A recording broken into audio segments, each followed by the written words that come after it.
कल के लेक्चर में जो लास्ट पॉइंट हम लोगों ने डिस्कस किया था वो binding of instruction and data to memory, इसके बारे में हम लोग बात कर रहे थे। आज इसी टॉपिक से हम लोग ये लेक्चर स्टार्ट करेंगे। देखिए, किसी भी प्रोग्राम में इंस्ट्रक्शन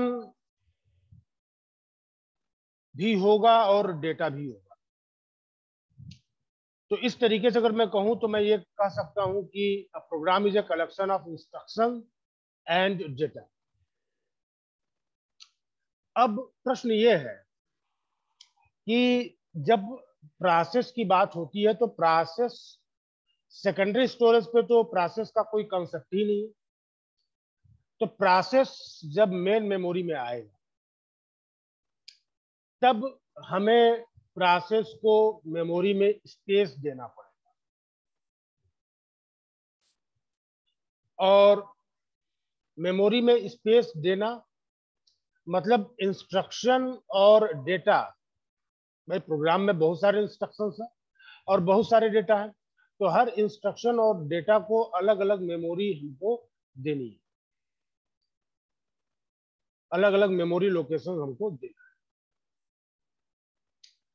तो यहाँ पे तीन टाइप के बाइंडिंग की बात की जा रही है: compile time binding, load time binding और एग्जीक्यूशन टाइम बाइंडिंग। कल के लेक्चर में हम लोगों ने मेमोरी फ्रेंचिंग टेक्निक को देखा था, जहां पे अपने पास एक बेस रजिस्टर था और एक लिमिट रजिस्टर था।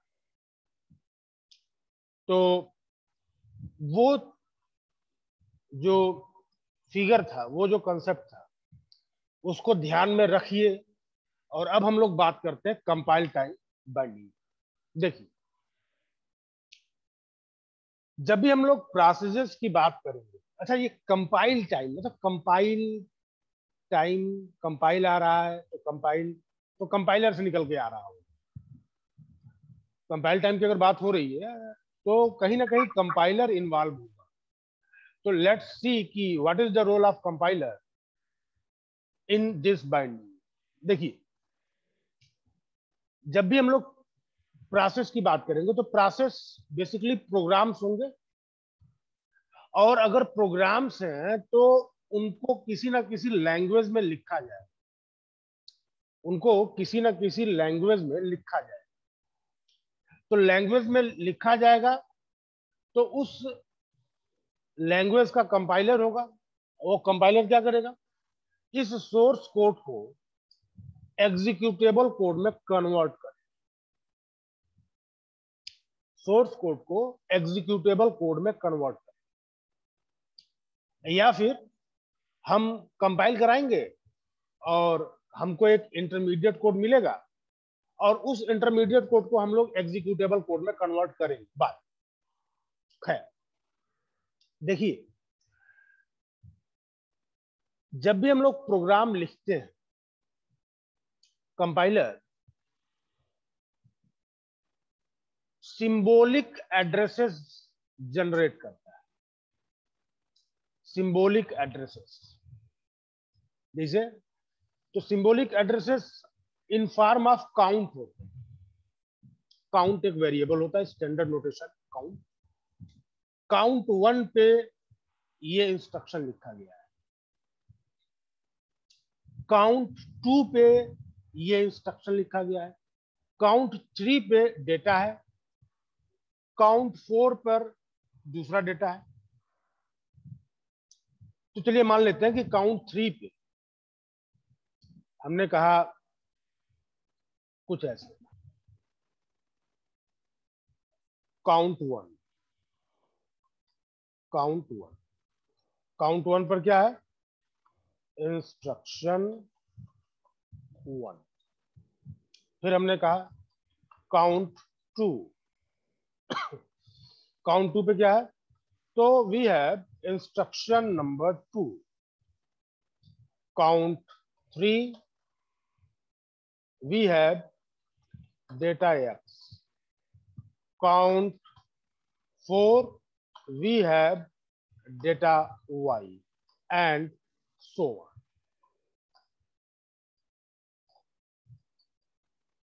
And so on. तो इस तरीके से सिंबॉलिक एड्रेसेस जनरेट किए जा रहे हैं। ठीक है, इस तरीके से सिंबॉलिक एड्रेसेस जो है जनरेट किए जा रहे हैं। ध्यान दीजिए, अब ये सिंबॉलिक एड्रेसेस जो जनरेट हुए, अब कोई कंपाइलर से पूछेगा कि भाई हमको इंस्ट्रक्शन नंबर 1 चाहिए, तो वो कहेगा इंस्ट्रक्शन नंबर 1 आप काउंट 1 पे जाइए। काउंट 1 मतलब पहला इंस्ट्रक्शन, काउंट 2 दूसरा इंस्ट्रक्शन, डेटा एक्स तीसरे लोकेशन पे, डेटा वाई चौथे लोकेशन पे, एंड सो। चलिए, ये कंपाइलर ने तैयार किया, और अगर कंपाइलर को ये बात बता दी जाए कि देखो ऐसा है कि तुमको जो एड्रेस मिलने वाला है वो स्टार्ट होगा 1000 से, 1000 से स्टार्ट। तो अब सीन क्या हो जाएगा? तो अब सीन ये हो जाएगा कि इंस्ट्रक्शन 1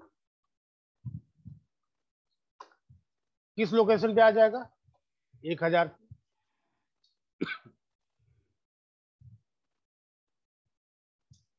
इंस्ट्रक्शन 2 किस पे आ जाएगा? 1001 पे।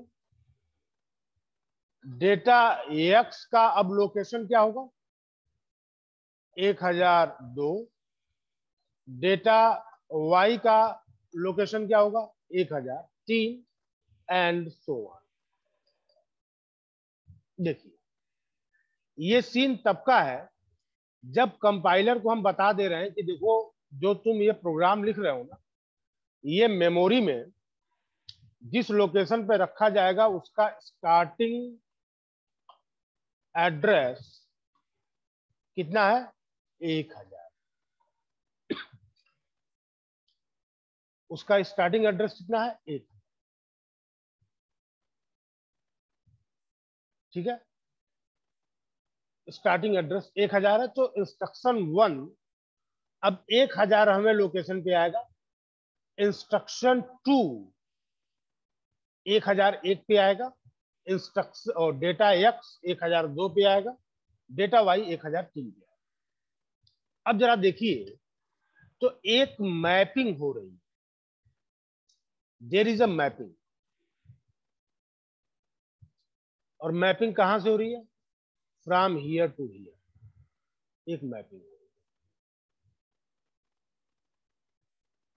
है, मैपिंग मैपिंग हो रही है।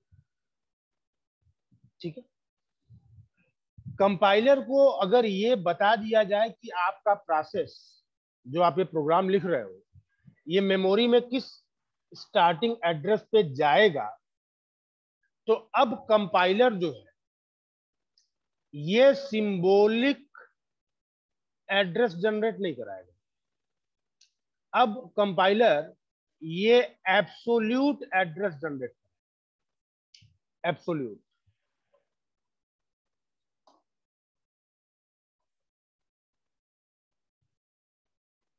ये एब्सोल्यूट एड्रेस, एक्चुअल एड्रेस। अब जरा इस बात को समझिए, जैसे आपकी क्लास में 60 स्टूडेंट्स के बैठने की जगह है और कहा यह गया कि हमने हर सीट की नंबरिंग की और सीट किस स्टूडेंट को कौन सी सीट मिलेगी, तो ये कहा गया कि रोल नंबर का आखिरी 2 डिजिट उठाया जाएगा, उसी से हम सीट नंबर बनाएंगे। और एड्रेस स्टार्ट हो रहा है 1 से, 1 to 60। ठीक है, अब किसी क्लास की हम बात करें। अच्छा, अब हम कोई हमसे कहा कि यार राम जो है हमको कहाँ मिलेगा? तो हम कहेंगे कि यार राम अपनी क्लास में 50वें सीट नंबर पे बैठा। राम अपनी क्लास में 50वें सीट नंबर पे बैठा है, बैठेगा और हमेशा बैठेगा। तो राम की सीट जो है फिक्स है। अगर राम का क्लास भी फिक्स हो जाए तो मजा आ जाए।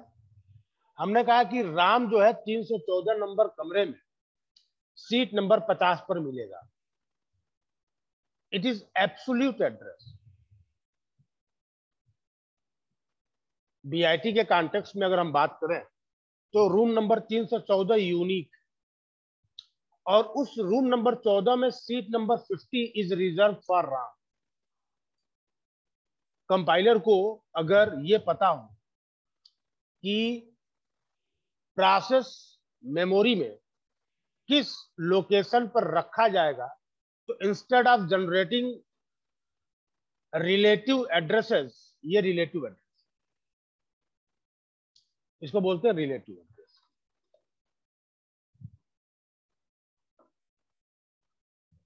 Instead of generating relative addresses, compiler will generate absolute address. Condition क्या होगी? कंडीशन तब क्या होगी? कंडीशन ये होगी कि कंपाइलर को पहले से पता हो कि ये प्रोसेस मेन मेमोरी में किस लोकेशन पे रखा जाए। ठीक है। अच्छा, हमने कहा कि राम की जो सीट है वो है सीट नंबर 50। तो राम अपने क्लास में सीट नंबर 50 पर होगा। ठीक है। अब क्लास अगर मेंशन हो जाए तो एब्सोल्यूट एड्रेस बन जाएगा।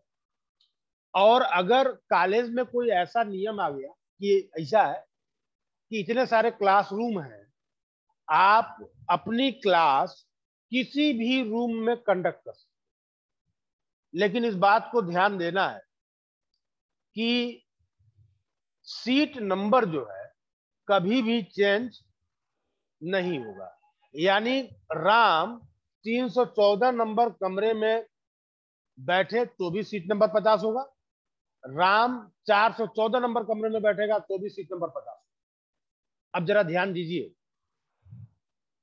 ध्यान क्या देना है कि room number plus seat number, room number plus seat number. और ध्यान दीजिए, रूम नंबर है 3 डिजिट का, XYZ plus AB, seat number 2 digit का हो गया। अब हम कह रहे हैं राम के बारे में बात। राम, तो राम का सीट कितना भाई साहब? Seat number 50।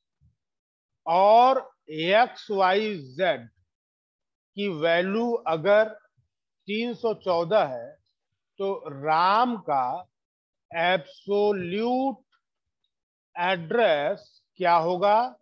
तो 31450। और अगर XYZ की वैल्यू 414 हो गई तो राम का जो एब्सोल्यूट एड्रेस होगा वो क्या हो जाएगा? 41450। तो कंपाइलर एब्सोल्यूट एड्रेस जनरेट करेगा। कब करेगा? जब उसको पहले से ये पता चल जाए कि राम किस रूम नंबर में बैठे, तब तो एब्सोल्यूट एड्रेस जनरेट। और अगर इस बात को अभी तक डिसाइड नहीं किया गया है कि राम का रूम नंबर क्या होगा, अगर ये डिसीजन लोडिंग टाइम पे लिया जा रहा है, loading time when process is brought into the memory, when process is brought into the memory. Mid term scheduler का काम क्या था? मिड टर्म शेड्यूलर का काम था प्रोसेसेस की स्वैपिंग को perform. The overall objective of midterm scheduler was to perform swapping of processes. Swapping कहां से कहां होगी? तो मेन मेमोरी और बैकिंग स्टोर के बीच में स्वैपिंग होगी। तो अगर रूम नंबर का डिसीजन लोडिंग टाइम पे लिया जाता है, when process is brought into the memory, तो मेमोरी में जहां हमको मिलेगा सुविधाजनक स्पेस, हम वहां पे ले जाकर रखेंगे, वहां पे ले जाकर रखेंगे। जहां हमको सुविधा लगा 314 में हमको सुविधा मिल रही है, तो हम 314 में आज अपनी क्लास करें। और हमको लग रहा है कि आज जो है मौसम थोड़ा ठंडा है, धूप निकली हुई है, 414 में चलते हैं, थोड़ा गर्मी लगेगा। आज हमारी क्लास 414 नंबर में चलेगी और तब राम का एब्सोल्यूट एड्रेस हो जाएगा 41453। लोडिंग टाइम पे अगर एड्रेस हमको पता चल रहा है स्टार्टिंग एड्रेस, तो एब्सोल्यूट एड्रेस जनरेट होगा लोडिंग टाइम। क्लियर है? अब जरा एक बात सोचिए कि ये जो डेटा एक्स है, इस डेटा एक्स को मैंने, अगर आप एब्सोल्यूट एड्रेस देखें ये वाला, यहां वाला, तो हमने कहा कि डेटा एक्स मेमोरी लोकेशन 1002 और डेटा वाई मेमोरी लोकेशन 1003 पे। अब लोगों के मन में एक बात उठ रही होगी, बात ये होगी कि यार हम लोग तो प्रोग्रामिंग में डेटा टाइप भी पढ़े हैं और अलग अलग डेटा टाइप के लिए स्टोरेज रिक्वायरमेंट अलग अलग है, तब क्या होगा? ध्यान दीजिए, तब क्या होगा? तब ये जो एड्रेस 1002 पे शुरू हो रहा है और 1003 से ये वाई शुरू हो रहा है, तो इसमें एक शिफ्टिंग नजर आए। शिफ्टिंग क्या होगी? नजर आए। ठीक है, तो डेटा टाइप का ये रोल है। मोटा मोटी बात कि कंपाइलर को अगर स्टार्टिंग एड्रेस कंपाइलेशन टाइम पर ही पता है, एडवांस में पता है, तो compiler is capable enough to generate absolute, otherwise compiler will generate relative address. ये जो रिलेटिव एड्रेस है, इसी रिलेटिव एड्रेस को मैप कराया जा रहा है और हमको मिल रहा है एब्सोल्यूट एड्रेस। एब्सोल्यूट एड्रेस बोलने का मतलब the actual address into the primary. अब जरा देखिए, अब एक बात और कही गई कि यार हमारा जो ये प्रोसेस है, ये मेमोरी में कभी भी आएगा, कभी भी जाएगा। हम इसको मेमोरी में इसका कोई फिक्स लोकेशन नहीं, तो मेमोरी में अगर फिक्स लोकेशन नहीं होगा, तब हम लोग बात कर रहे होंगे किसकी? तब हम लोग बात कर रहे होंगे रन टाइम बाइंडिंग। ठीक है, लोड टाइम बाइंडिंग हो गई, एक बार लोडिंग हो गई, एड्रेसेस फिक्स हैं, वो एड्रेसेस वही रहेंगे जो जनरेट किए गए हैं और तब तक रहेंगे जब तक हमारा प्रोग्राम कंप्लीट नहीं होता है। ये बात लोड टाइम बाइंडिंग की है। Once a program is loaded into the memory, addresses are not going to be changed. कब तक चेंज नहीं होंगे? जब तक कि हमारे प्रोग्राम का कंप्लीट एग्जीक्यूशन न हो जाए।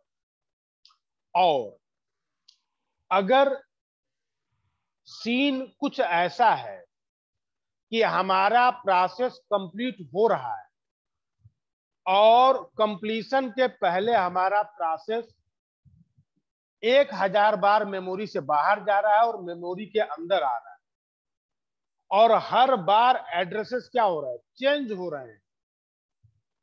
हर बार एड्रेसेस चेंज हो रहे हैं, तो हम ये कहेंगे कि यार this is the case of run time binding. मसलन अगर हमारी क्लास 1 घंटे की है और हमको कह दिया गया कि 314 नंबर कमरे में हम क्लास ले रहे हैं, तो 1 घंटे के लिए राम 31450 एड्रेस पे मिलेगा। और अगर इस बात को कह दिया जाए कि ऐसा है कि आप हर 10 मिनट के बाद आपको एक क्लास छोड़ के दूसरी क्लास में जाना है, तो पूरे 1 घंटे का जो ड्यूरेशन है, उस पूरे 1 घंटे के ड्यूरेशन में राम का एड्रेस 6 बार चेंज होगा। ठीक है, तो लोड टाइम और एग्जीक्यूशन टाइम को समझिए। लोड टाइम क्या कर रहा है कि once absolute address is decided, एक बार मैंने कह दिया कि आपका एब्सोल्यूट एड्रेस ये है, तो आपका एब्सोल्यूट एड्रेस यही रहेगा। कब तक रहेगा? जब तक कि प्रोग्राम कंप्लीट हो। और डायनेमिक बाइंडिंग में कहा गया कि प्रोग्राम के कंप्लीशन तक अगर ये फिजिकल एड्रेसेस बार बार बदल सकते हैं तो it is the case of dynamic binding. लोग हमेशा कंफ्यूज रहते हैं कि ये कंपाइल टाइम क्या है, लोड टाइम क्या है और एग्जीक्यूशन टाइम क्या है। अब कल जो मैंने एग्जाम्पल दिया था, उस एग्जाम्पल को जरा ध्यान से कनेक्ट करिए इसके साथ कि यात्रा करनी है तो टिकट आपने लिया, रिजर्वेशन आप करवा रहे हैं, तो तीन चीज हो सकती है। या तो आपका कंफर्म्ड होगा, या फिर आपका आरएसी होगा, या फिर आपका वेटिंग होगा टिकट। तो अगर कंफर्म्ड एड्रेस है तो क्या क्या कंफर्म हो जाएगा? ट्रेन नंबर कंफर्म हो गया, कोच नंबर कंफर्म हो गया और बर्थ नंबर। पूरे यात्रा के दौरान आपका एड्रेस क्या रहेगा? Train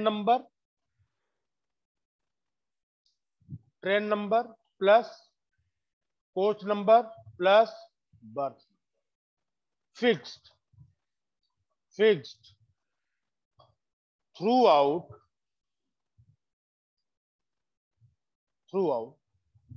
journey. It is compile time. It is compile time. अब भाई साहब दिक्कत है, रिजर्वेशन आरएसी है। रिजर्वेशन अगर आरएसी है तब तो दिक्कत आ गई। कहां दिक्कत आ गई? तो दिक्कत यहां आ गई,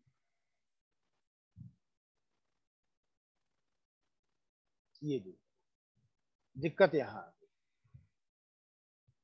दिक्कत यहां। ट्रेन नंबर तो आपका फिक्स होगा, बट कोच नंबर और बर्थ नंबर क्या होगा? It will be decided. कब? जब कोई यात्री अपनी सीट, अपनी जर्नी कैंसिल करेगा, उसकी सीट खाली है, आपको उस ट्रेन में आपको कोई एक कोच नंबर दिया जाएगा और बर्थ नंबर। और ये बात किसकी होगी? ये बात होगी लोड टाइम। और खतरनाक चीज कि फिक्स नहीं है। अब देखिए, ये फिक्स हो गया, ये फिक्स हो गया लोड टाइम पे। एक बार आपको सीट मिल गई तो पूरी यात्रा भर सीट आपकी वही रहेगी, चेंज नहीं होने वाला। और भाई साहब टिकट कंफर्म नहीं है, वेटिंग है। तब कभी इस कोच नंबर में, कभी उस कोच नंबर में, कभी इस कोच नंबर में पहली सीट पे, कभी दूसरी सीट पे, कभी 10वीं सीट पे, और आप घूमते हुए जा रहे हैं, आपकी कोई फिक्स सीट नहीं। This is execution. एग्जीक्यूशन, ठीक है। तो रिलेटिव एड्रेस से हमें क्या मिलेगा? रिलेटिव एड्रेस से हमको मिलेगा एब्सोल्यूट एड्रेस। बाइंडिंग 3 टाइम पे होगी, कंपाइल टाइम, लोड टाइम और मुझे लग रहा है कि मैंने अब सारा डाउट जो है क्लियर कर दिया। What is the meaning of compile time, what is the meaning of load time and what is the meaning of execution. Execution time बोलने का मतलब यू कांट क्लेम कि आपका परमानेंट एड्रेस ही है। आप अपना परमानेंट एड्रेस जानते ही नहीं, कब आपका एड्रेस बदल जाएगा कोई पता नहीं। ठीक है,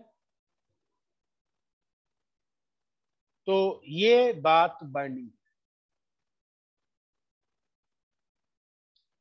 चलिए अब हम लोग आगे चलते हैं।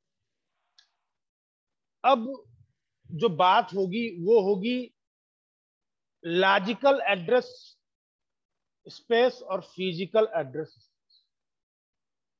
ध्यान दीजिए, राम का सीट नंबर 50 क्योंकि उसके रोल नंबर का आखिरी 2 डिजिट 50।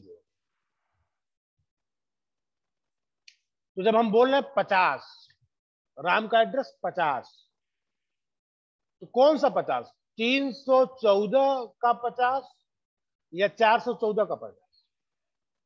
तो ये जब हम केवल बोल रहे हैं 50, मुझे राम चाहिए, तो राम सीट नंबर 50 पे मिलेगा। यानी लोकेशन नंबर 50, लोकेशन नंबर 50 पे राम है, राम खड़े हो जाओ। ठीक है, सीट नंबर 50 जो वो लॉजिकल एड्रेस बताता है। और फिजिकल एड्रेस क्या होगा? या तो 314 50 होगा या फिर 414 50। सीपीयू जनरेट्स लॉजिकल एड्रेस, और sometimes this logical address is also known as virtual address. Physical address means actual address। 314 50 या 414 50 ये क्या है? फिजिकल एड्रेस है। और seat number 50, roll number 50 Ram, ये क्या है? ये आपका लॉजिकल एड्रेस। अब लॉजिकल एड्रेस अलग हो गया और फिजिकल एड्रेस अलग हो गया, लेकिन मजे की बात क्या है कि फिजिकल एड्रेस जब भी जनरेट किया जाएगा, we will use logical address.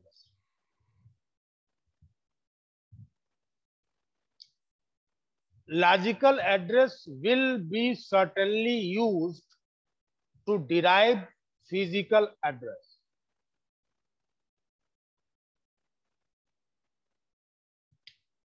Compilation time और लोड टाइम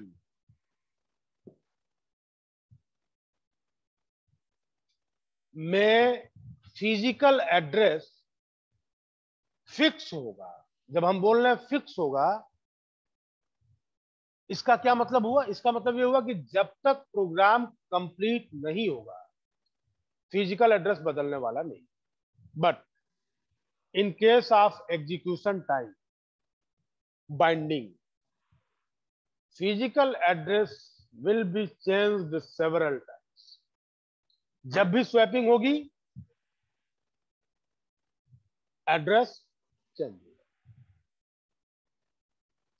तो सीपीयू जनरेट्स लॉजिकल एड्रेस। तो लॉजिकल एड्रेस जनरेट कराने का कोई मतलब नहीं है।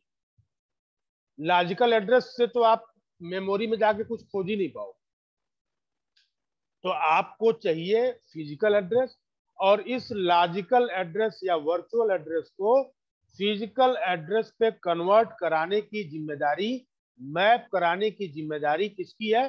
तो MMU की है, मेमोरी मैनेजमेंट यूनिट।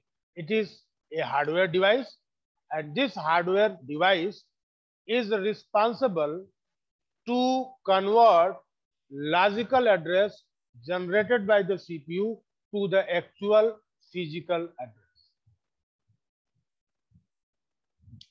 अब देखिए प्रोग्रामर किससे डील करता है, प्रोग्रामर किससे डील करता है? Programmer deals with logical address, physical address से प्रोग्रामर डील नहीं करता। और मैं यहां पर एक टर्म ऐड कर, टर्म यह है कि this is location abstraction, this is location abstraction. जब आप अपने सी प्रोग्राम में किसी वेरिएबल का एड्रेस प्रिंट कराते हैं, ठीक है, जब अपने प्रोग्राम में कुछ ऐसा लिखते हो int a equals to 5 और printf %u a, तो ये जो एड्रेस है, this address is logical address, not physical address। तो यूजर किससे डील कर रहा है? Logical address. मेमोरी में वो कहां रखा गया है, यह है फिजिकल एड्रेस, लोकेशन एब्स्ट्रैक्शन। आपका फिजिकल एड्रेस बनेगा इसी लॉजिकल एड्रेस से। कैसे बनेगा ये छुपाया गया है, और इस वजह से छुपाया गया है कि जो रजिस्टर में वो वैल्यूज स्टोर होती हैं बेस की, वो एक्सेस आप नहीं कर सकते, वो एक्सेस करेगा ऑपरेटिंग सिस्टम। और क्यों ऐसा किया गया? ऐसा इसलिए किया गया कि अगर बेस रजिस्टर की वैल्यू चेंज करने की अथॉरिटी हम प्रोग्रामर को दे दें, तब तो जो आइसोलेशन था, जिसको हम लोगों ने बोला था मेमोरी आइसोलेशन, ये चैलेंज्ड हो जाएगा, कंप्रोमाइज्ड। और कंप्रोमाइज्ड हुआ तो we have security issues, interference of code, ठीक है। और इंटरफेरेंस ऑफ कोड होगा तो क्या होगा? Process will certainly lose its own abstraction। बनाया था प्रोग्राम टेबल प्रिंट कराने के लिए, और प्रोग्राम कंप्यूट करने लगा क्या? प्रोग्राम कंप्यूट करने लगा फैक्टोरियल। क्लियर है? तो एड्रेस जो जनरेट हो रहा है, सीपीयू जो एड्रेस जनरेट करा रहा है, it is logical address. MMU, memory management unit, is responsible for mapping, किसकी mapping? Logical address to physical address. आप प्रोग्रामर के तौर पे कभी भी फिजिकल एड्रेस को एक्सेस नहीं कर सकते, क्योंकि फिजिकल एड्रेस को एक्सेस करने के लिए आपको बेस और लिमिट रजिस्टर की वैल्यूज चाहिए होंगी।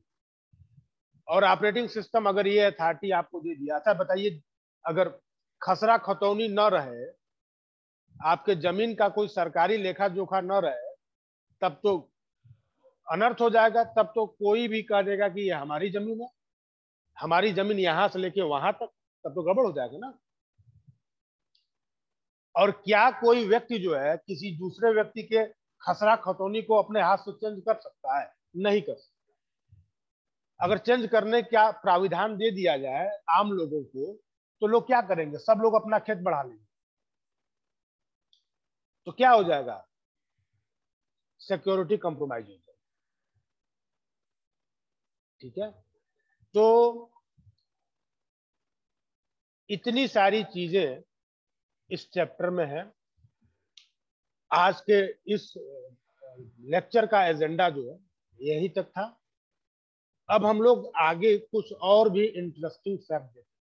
ओवरऑल ऑब्जेक्टिव जो आज के लेक्चर का मेरा था वो ये था कि कोई भी कंफ्यूजन आपके दिमाग में ना आए कि what is compile time, load time and run time.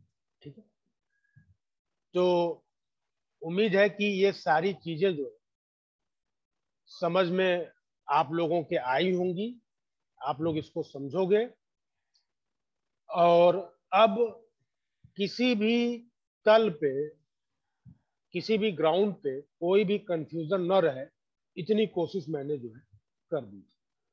ठीक है, तो